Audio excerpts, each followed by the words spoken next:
आज जो है हम पुनः आपको इससे पहले वाली वीडियो में हमने दिया है त्रिभुज के बारे में बताए थे, कोण निकालने के लिए बताए थे। आज जो है त्रिभुज के प्रकार पढ़ेंगे हम। त्रिभुज के कितने प्रकार होते हैं और इनको बताना है। तो त्रिभुज के दो प्रकार होते हैं। एक होता है कोण नंबर हम दे दिए हैं भुजा की लंबाई के आधार पर, दूसरा हो गया कोण के माप के आधार पर। तो सबसे पहले अब जाने हम कौन नंबर में है भुजा की लंबाई के आधार पर त्रिभुज कितने प्रकार के होते हैं, बताइए। तो भुजा की लंबाई के आधार पर त्रिभुज तीन प्रकार के होते हैं। पहला हो गया समबाहु या त्रिबाहु त्रिभुज, दूसरा हो गया समद्विबाहु त्रिभुज, तीसरा हो गया विषमबाहु त्रिभुज। अब है कोण के माप के आधार पर त्रिभुज कितने प्रकार के होते हैं। तो आंसर हो गया तीन प्रकार की होती हैं, न्यून कोण त्रिभुज, समकोण त्रिभुज, अधिक कोण त्रिभुज। अब है पहला, ये देख लिए।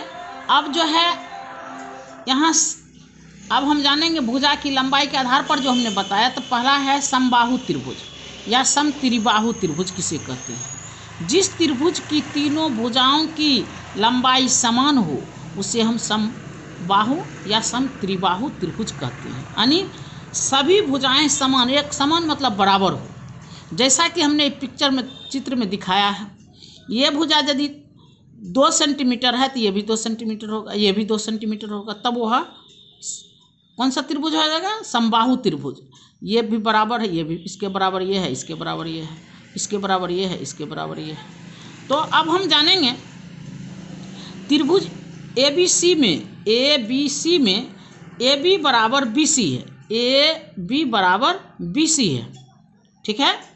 अब इसके BC के बराबर CA है, यानी ये तीनों एक जो है एक समान है, इसीलिए यह एक समबाहु त्रिभुज होगा।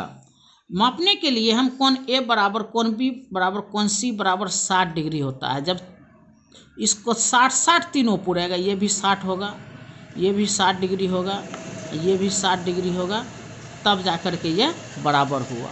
इस तरह से आपने सीखा। इस तरह इस वीडियो को लाइक कीजिएगा, सब्सक्राइब कीजिएगा और दूसरे साथी को भी शेयर करने का प्रयास कीजिएगा।